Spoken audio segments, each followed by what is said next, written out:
Hello everybody, Interi back again. I'm releasing these videos, guys, more or less every day nowadays, and it's all depends because all because we have so much tennis around the corner in every week nowadays, guys. So now we have Rome ahead of us, who starts now on Monday. The top dogs doesn't play on Monday, of course. They will probably play their first matches Tuesday or Wednesday. And in today's video, guys, I want to talk about my top 5 favorites, like I usually do in Masters event and in Grand Slams. And Rome is, of course, a Masters event. Like you who follow my channel and watch my videos, you know that I will start with number 5, and number 5 is, of course, the least likely player who will win the event, and number 1 player, of course, is the most likely player who will win the event. And I will have, of course, some dark horses as well, 2 or 3 dark horses. Alright, guys, let's get into it.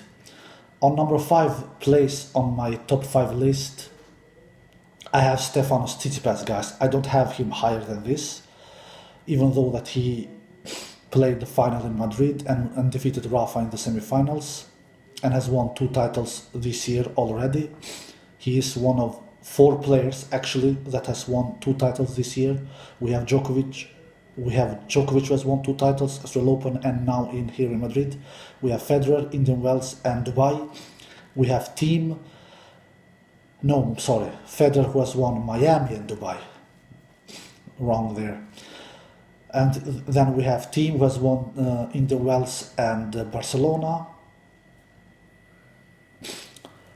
And of course, and Tsitsipas is the 4th player. So Federer, Thiem, Tsitsipas and Djokovic, of course. So we have 4 players who has won 2 titles this year. And so Tsitsipas is one of those 4 players who has done that. And he played in the final in Madrid most recently, like you all guys know. But I don't think that he will be a big force in Rome. I really don't do it, even though I really like his game. He has a huge forehand, he has a great serve. But he has played so much tennis recently, guys. He has played basically every week, guys, the last couple of weeks. And he has even played doubles as well. I don't think that he will have enough tank in his body to keep on going and make a deep run in Rome. He for sure can go to the quarterfinals or something, but I doubt it that he can go more than that. I doubt it. Maybe I'm wrong. Who knows?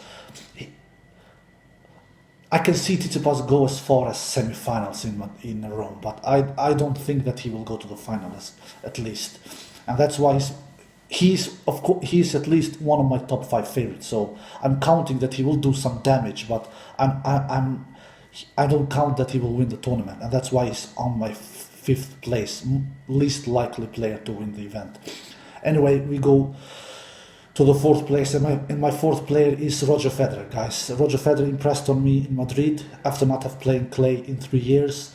He barely lost to Dominic Thiem, one of the best clay court players in the world, who gave Novak Djokovic the hardest match in Madrid, actually, in 2 tight sets where Dominic Thiem lost in 2 tie breaks, like you all know. And Federer almost defeated this guy, Dominic Thiem, in Madrid in the quarterfinals. So Federer impressed on me in Madrid, and he has a solid draw. His draw is not as brutal like it was in Madrid. In Madrid, he was forced to defeat Dominic Thiem, like he didn't. Then he was supposed to meet Novak Djokovic in the semifinals.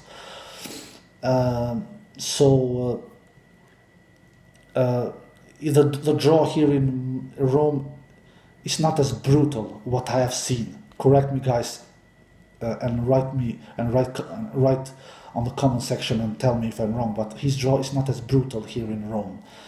I'm not sure, I think he's in the same section as Tsitsipas on the quarterfinals section, I think. And all respect to Tsitsipas, but he's not Djokovic or Dominic Thiem, so he is beatable, Tsitsipas. So I think he and Federer are in the same section of the quarterfinal, the draw, I think, I'm not sure.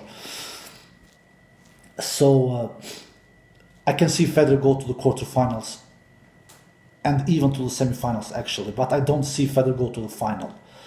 I don't see Federer go to the final. I think Federer will lose in the semifinals. That's my feeling. All right, number third place, I have Rafael Nadal. I don't have him higher than this. I had Rafael Nadal as my number third favorite, even in Madrid. So of course Rafa will always be one of the top 5 favorites on clay. He will be that as long as he plays tennis, but he's not my number 1 favorite. He isn't, guys, and I think that you will understand me why. He has not won a tennis tournament this year, guys. He has only played one final, and it was the Australian Open final 3 months ago, and he has not even played one clay court final, his best surface so far this year. He has 3 semifinals on clay so far this year, one in Monte Carlo, one in Barcelona, and one in Madrid most recently. So he's not higher than number 3rd place in my top 5 favorites. But of course he can win Rome. He has won this event 8 times, more times than anyone in the tennis history. So he has done it in the past. So I would not be surprised if he won it for a 9th time, but I don't count it. I'm not counting with it, guys, that Rafa will win Rome for a 9th time. I'm not really doing that. He is not playing disaster tennis, absolutely not, but he is not playing consistent like we are used to, guys. What is Rafa's biggest strength as a tennis player? His deadly consistency, guys. Rafa is known to be deadly consistent in each and every point, guys. I remember one match against Julio Coria, a former tennis player, a clay court specialist from Argentina, and he described Rafa with a very, very nice words. I remember he said about Rafa back in the days, 10 to 12 years ago, when they played on clay against each other. He said these kind of words about Rafa. Rafa is like a beast. Every point is intense. That was the kind of description. That was the kind of description that Julio Coria gave to Rafa. And Rafa isn't that player anymore, guys. He is not like a beast, and every point is not intense. When Rafa is at his beast mode, he doesn't give any point away, guys. Any point away, and he's giving points away, guys, nowadays. He did 31 unforced errors against Tsitsipas in the semifinals in Madrid. 31 unforced errors. That is way too much to be Rafael Nadal, in consideration that he doesn't play high percentage of tennis, guys. Rafa isn't that player who plays risky tennis, guys. He doesn't play tennis like Federer or like Thiem, where he hits hard, or where he plays first strike tennis, at least like Federer does. Not Thiem. Thiem doesn't play first strike tennis, but you know what I mean. Thiem goes more for the shots. And Rafa doesn't play that kind of tennis. He plays pretty low percentage of tennis, Rafa, in my opinion. And so to make 31 unforced errors and to play tennis like Rafa Nadal does, it's too much. So the consistency level from Rafa Nadal isn't there, guys, this year, and that's why he's lost a couple of tennis matches this year, especially on clay, and that's why he has not won a tournament yet this year. Let's see if he can win his first tournament here in Rome. I don't think so, guys. But let's see. Maybe I'm wrong. I've been wrong before. My number 2nd favorite, guys, is Dominic Thiem. Dominic Thiem he is showing more consistency level than I have seen him before. He has won 2 tournaments this year, Indian Wells and Barcelona. He won Barcelona. He defeated Rafa in the semi-finals, and he went pretty far here in Madrid. So that is pretty. To beat Dominic Thiem, that is pretty good results in my opinion, because we all know that when Dominic Thiem wins the tournament, he usually gets out and gets knocked out pretty early the next tournament, like he did in Indian Wells, like he did in Miami after winning Indian Wells.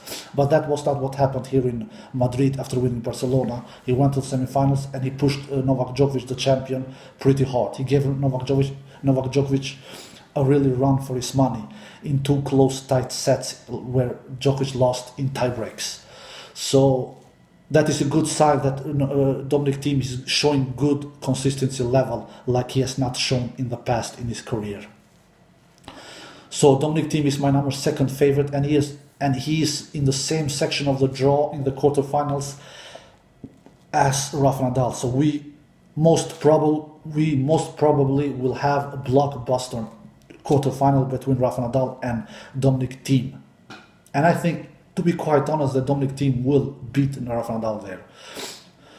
The only way I can see Rafa defeat Dominic Thiem if Rafa really raises his level, guys. Because what I've seen of Rafa so far this year, yeah, he plays good at some matches. He blows his opponents away.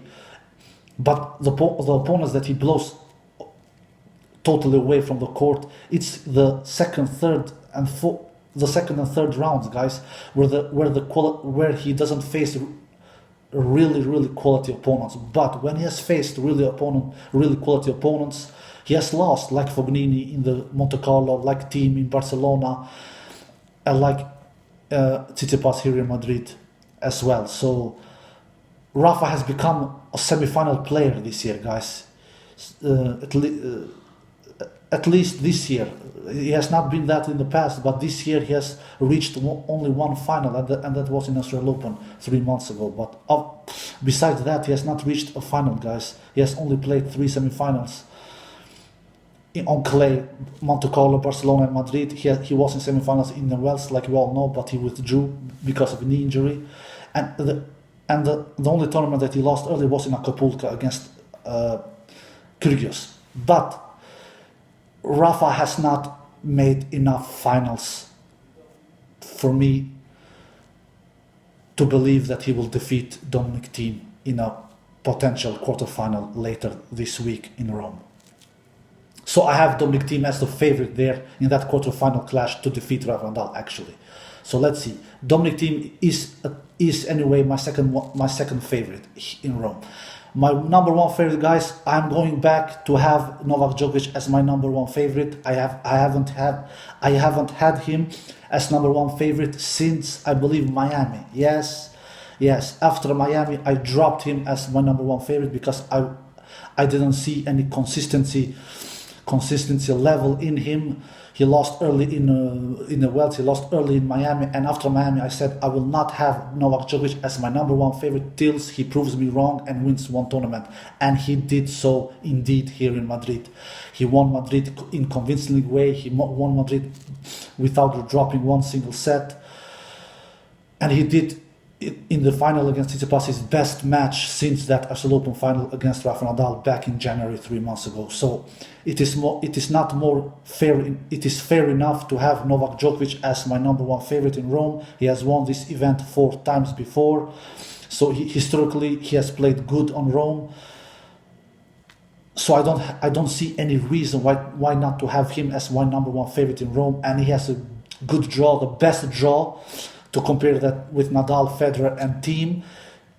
Federer, Nadal, and Thiem, they are all in the opposite side of the draw, so Djokovic can only play one of those 3 big dogs in the final, and not before that.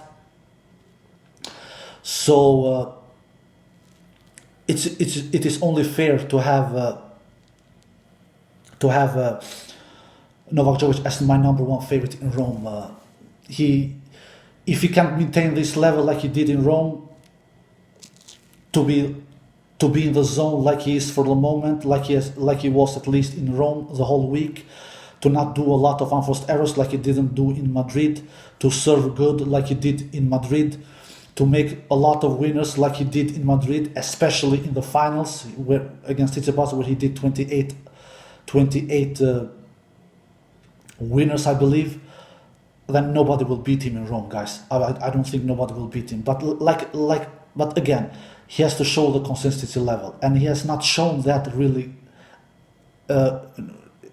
very much this year. He won Australian Open after doing one of his best matches of his career in the semifinals and the finals, but he lost early in the Wells, he lost early in Miami. So let's see if he can do two great tournaments in a row. I think he can. Why not? He knows that French Open is around the corner, so he wants to be as most prepared, as most motivated, in his best shape of his life to win his second French Open title, to win his 16th Grand Slam title. So I'm really convinced that he will do a good Rome tournaments. So I believe he will go deep in Rome, guys. I believe he will go to the final. I'm 90% sure that he will go to the final, and he will most likely. I think we will have a final between Novak Djokovic and Dominic Thiem in Rome. That's my feeling, because I think that Dominic Thiem will make the path clean in his side of the draw, even though that he has a much harder draw than Djokovic. He has Nadal in the quarterfinals, and maybe he will face Federer in the semifinals if Federer survives to that semifinal, which is not sure that he will do. So I think we will have Novak Djokovic and Dominic Thiem final in Rome. That is my number one alternative. Djokovic and Thiem final. My number two alternative is Djokovic and Federer final. My number two alternative, Djokovic and Federer final. My number three alternative is Djokovic and Nadal final. Number one alternative, Djokovic Thiem final. My number two alternative, Djokovic Federer final. My number three alternative, Djokovic and Nadal final. But most likely Djokovic and Thiem final. That's my feeling. That's my take on about this Rome Masters that we have ahead of us. The last Masters before that French Open. Not the last Master of the year, of course, but the last Master before that French Open. The second Grand Slam of the year. So I think that everybody in the tour are motivated to play as good as possible tennis they can in Rome, to be as good as prepared for that French Open tournament that is just around the corner. All right, guys, this is it for this time. Yes, some dark horses as well. I forgot to name some dark horses. Yeah, one of the dark horses is Fognini, guys. Fognini plays in his home country, and he usually is inspired to do good there. He has played good there before. I remember one year he defeated Murray in one year. I don't remember which year exactly, but I know that he defeated Murray one year in Rome. So he usually plays good in Rome with his home crowd cheering on him. So Fognini is one of my dark horses.